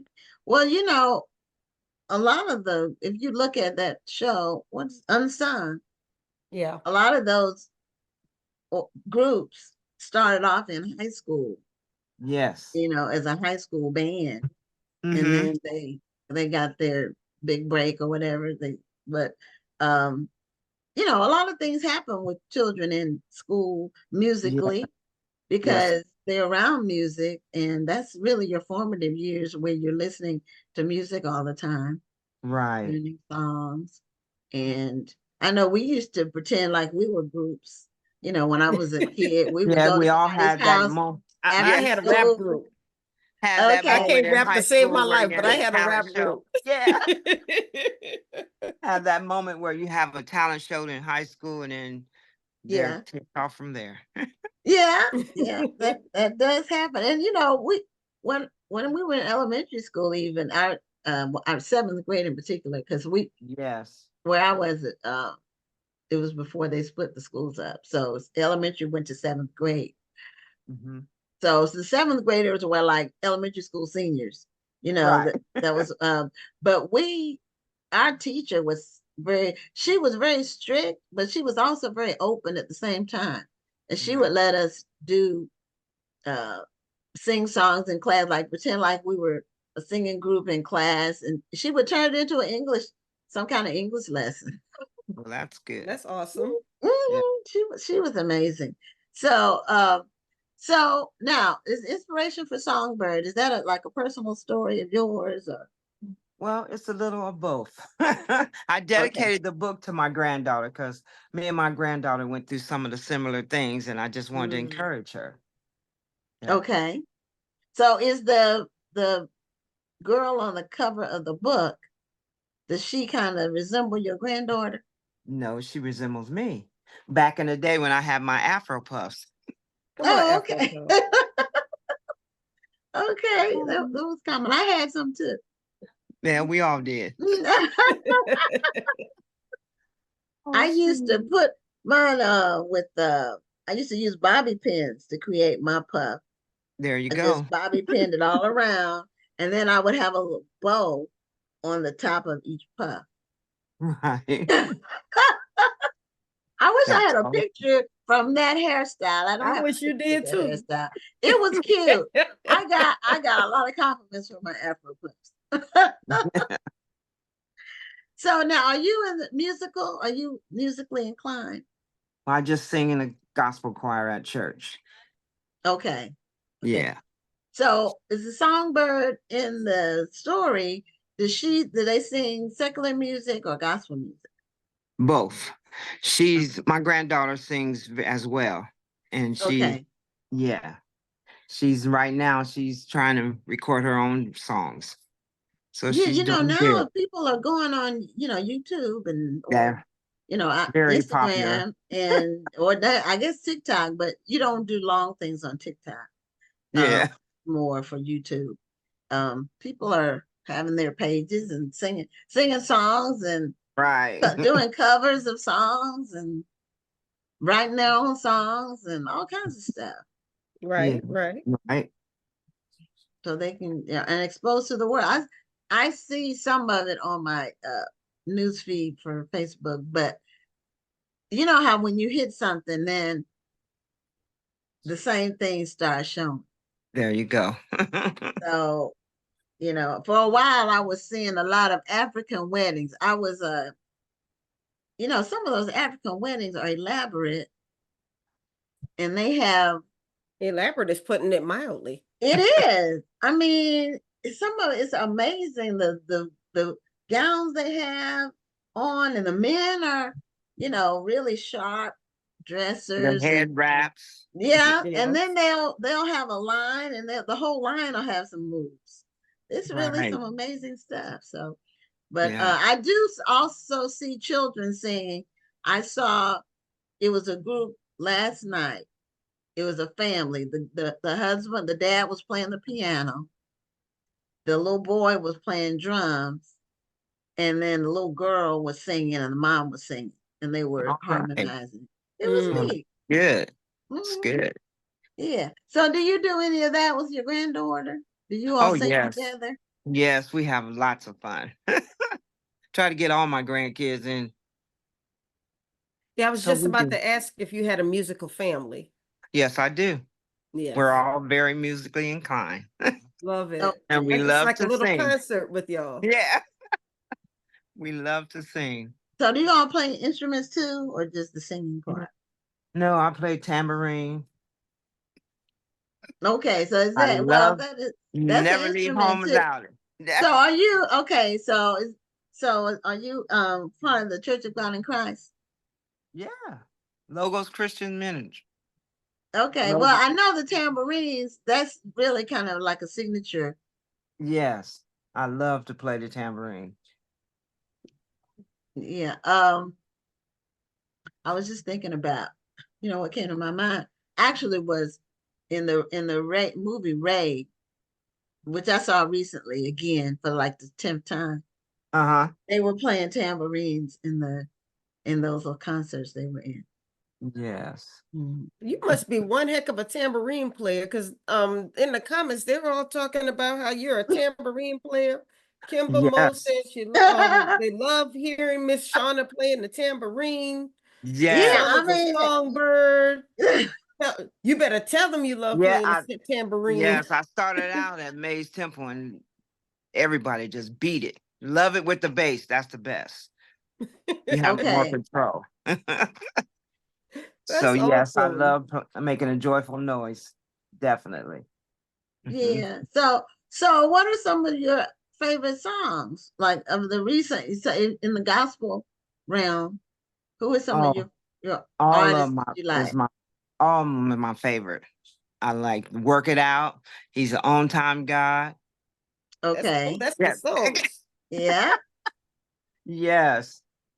I And who love sang that? Was that Shirley Caesar originally singing that? Who sang that originally? He's an on-time God. Or is um that just one of No, those that's Dottie songs that? People. that's Dottie People. Oh, it's Yeah. Dottie There you Peoples. go. Okay. Yeah. Okay. Okay. All right. Yeah, I had my people mixed up, but I know that's a song that's been in churches forever. Yes. That's one of Definitely. those old standards that feel good, good spiritual songs. Right. The old songs that kept people grounded, kept Right. kept our Yes. community together. Those songs that just, Now I'm really into got you in Charles your heart, Jenkins. . Charles Jenkins, God's been good to me. Okay, now we Oh yeah. sing Charles. I'm in the choir at my church. We sing Charles Uh-huh. Dickens songs, Yeah. several of his He's songs. good too. Mhm. Yeah. Sing him. Now we sing different artists. We sing a lot of um Ricky Dillard songs. Okay. And he's been Mhm. he's been to our church twice Oh yeah? for Well, well, we that's have good. Christmas in July. So and our choir sang with him. Oh, okay. Nice. So we sing his songs on Sundays. Oh, Sundays. We sing, I would say we probably have 10 of his songs in our like song book, whatever list, our list that we pull from. well, that's good. We sing a lot of his. Yeah. And who else do we sing? We sing Charles Jenkins. We used to sing more Donald Lawrence stuff, but I don't know if he's still putting out as much recently. Right. But it's good. All Mhm. music is good. Yeah, well, I Absolutely. like the message in some songs too. I Oh, mean, yes. some songs have a good message. So, tell us who illustrated your book for you. Um, the illustrator was I think his name was Grant Sykes. He was my illustrator. He did a good job. I have We pictures in the did. middle Yeah, of I was my gonna book. ask you to show us some of the other pictures. See if I can set this up. But the cover looks really good. So the cover is what There's draws in the people in. choir Okay, all right. singing at the Popcorn Festival, rocking the crowd, doing house parties. Our first date at church, there's my tambourine, Okay. the Bible, and then graduation. Okay. Yeah, did pretty good. Okay. So when did your book come out? Um, 3 months ago. Oh, I think it's it was brand 3 months. new. Okay. Yeah, Yeah, So, brand new. yeah. so have you done a book signing or have you Yes, we have had a our launch first book party? sign. Yes, we had our first book signing at the Marion Public Library. It was awesome. A bunch of authors got together and Peace and Freedom was a part of it. And we had our first book signing. It was awesome. I can imagine that you had a lot of support. If the support is anything like what you have tonight, I'm sure it was a great book signing. Yes, we had a good time.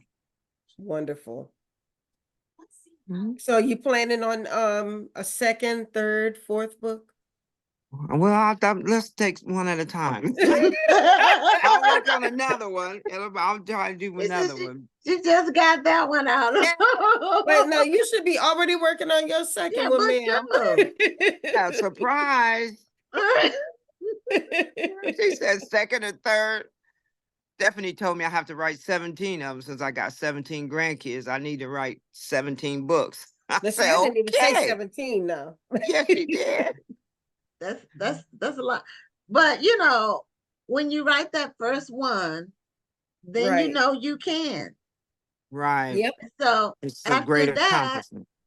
after that, then it's not so daunting. Is that the first one that's really like, can I really do this?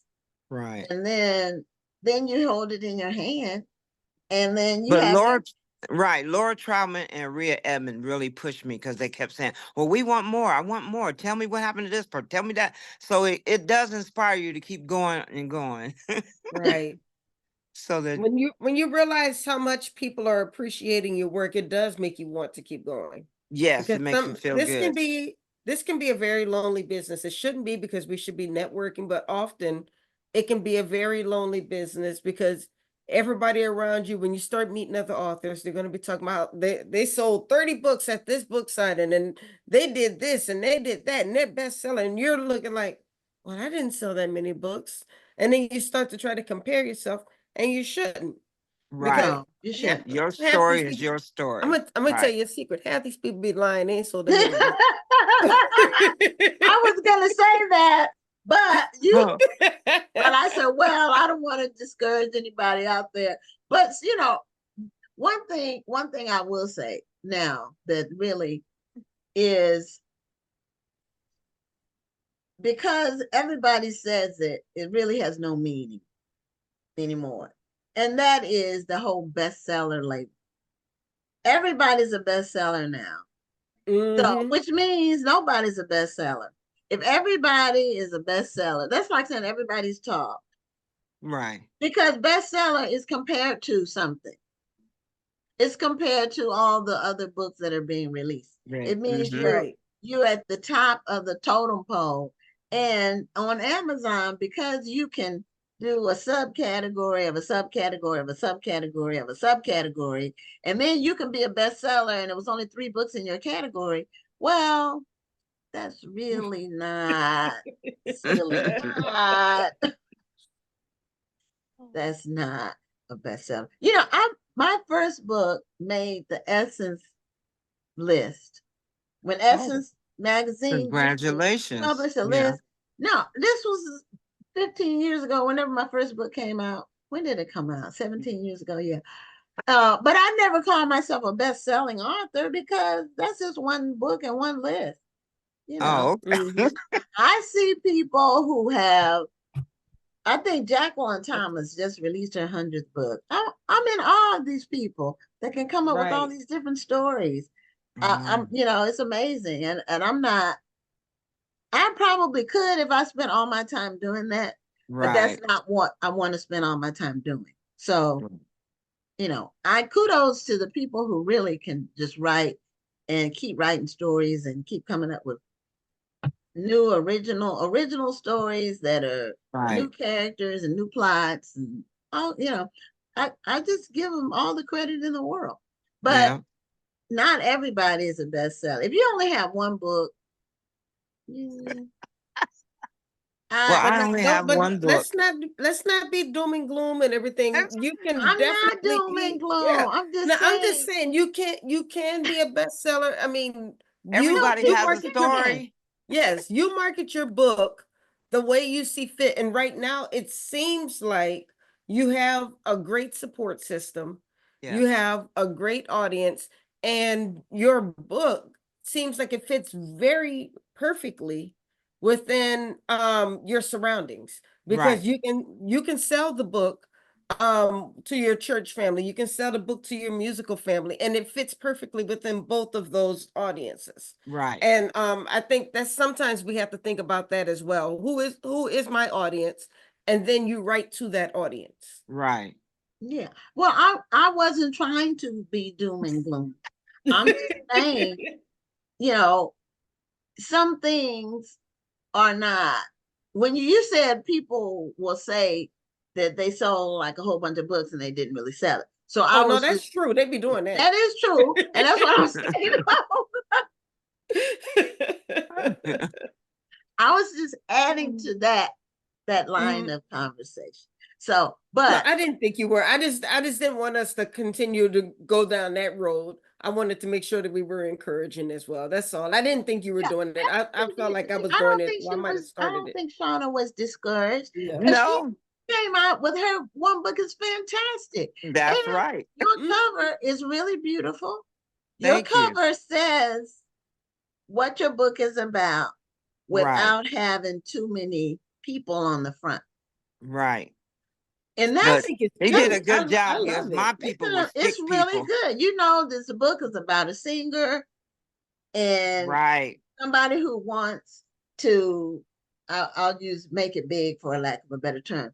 But and she has support. She has her supporters. It's great. Thank you. So not everybody hits the ball out of the park with their covers on their first books. Oh, well, thank you. I You see did all pretty kinds. good. So Mine now, was stick people, but he brought my stick people to life. yeah, and that's what a good artist does. Yes. I love it that I love your concept with some stick people though. He did good. So what is on the horizon for you for the rest of the year and for 2025 that you can see? What do you hope to do with your book? Well, I hope that my story encourages other kids to make when they're faced with different difficult decisions, they can make a good decision. This book will help you. It's like matters of the heart, what you do, and who you turn to. We all have to turn to somebody, and that's the Lord, and He will guide you if you trust and believe in Him. And He'll bring things to your vision to make you know whether it's right or wrong. We all have a right and wrong, and we know what's right. So this book will encourage those that's down, encourage those that feel sad, encourage those that don't have confidence. This book is a good story. So you have to get my book to read it so you'll know. I'm not Okay, going to give too and much away. no, because we call those spoilers in the book Yes. industry, and we don't want to do that. So where's your book sold? On Amazon. It's sold on Amazon, and we have copies here. So would you like to buy one of my books? Well, this is what I tell people when they say that, or when they want to send me one. I literally know thousands of authors.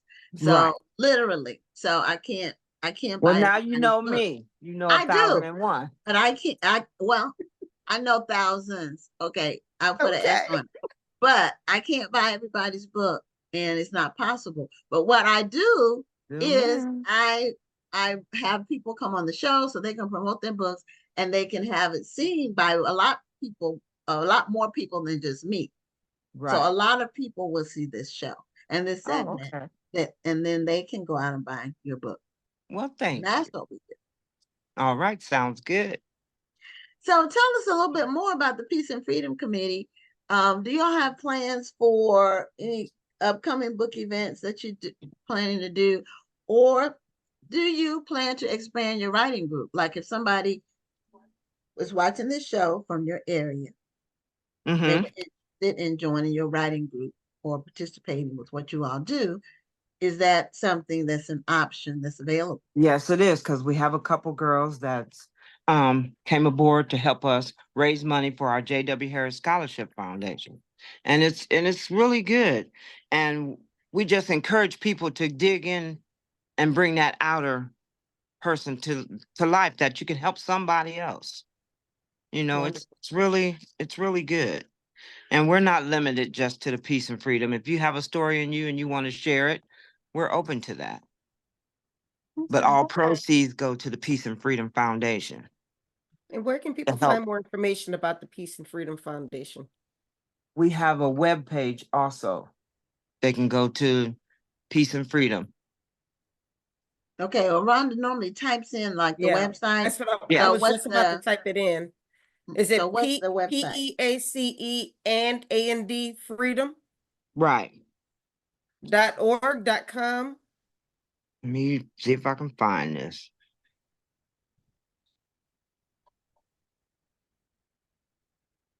Peace and Freedom Publications. Okay, Trying publications to with an find S. that. Publications. Yes. Is it .com.org? Oh man, don't have that paper here. I think it is. Yeah, but you could. Let me see. They're on here somewhere.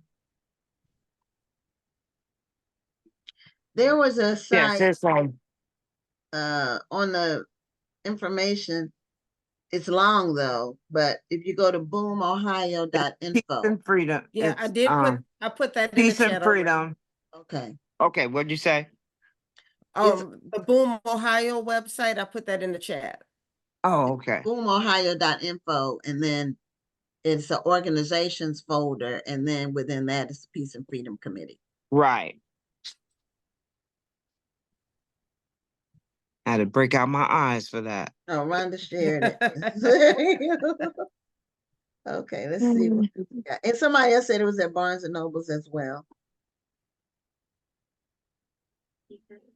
But you've got a lot of support from Thank you. fellow Ohioans and probably some other people too. Okay, thank you. So the Peace and Freedom Committee, you all are still open to bringing in more people who want to write books. Yes. Or, the writing committee. And do you all plan to expand outside of Ohio at all? Or outside of the Marion area? Yes, we're taking steps, baby steps. We're just getting started, but we plan to be all over the globe. Okay, All so right. do you all have is it like a membership organization? Yes, it is. It's Laura Troutman she had a vision to put Marion on the map as far as doing the Martin Luther King breakfast. We do ladies hats off luncheon. We just try to empower women that's in the ladies luncheon. We empower women that's overcome struggles to make the difference in their life. And the Peace and Freedom breakfast we do for Martin Luther King Day, where we have essays, speech contests, art. Okay, and you said something Martin about Luther King Day. scholarship too. Yes, we have J.W. Harris Scholarship Fund where we help students that's like behind or don't have enough money to pay their tuition or things like that. We try to help out like that. Okay, That's well, wonderful. that's a wonderful goal. Yes. And I'm an advocate for scholarships and for debt-free college and have been for many years. So Right.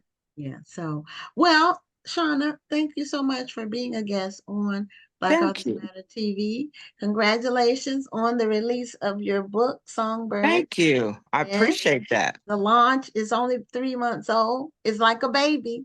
You have to Yes. grow it. But we will grow. That's Nurture right. it and grow.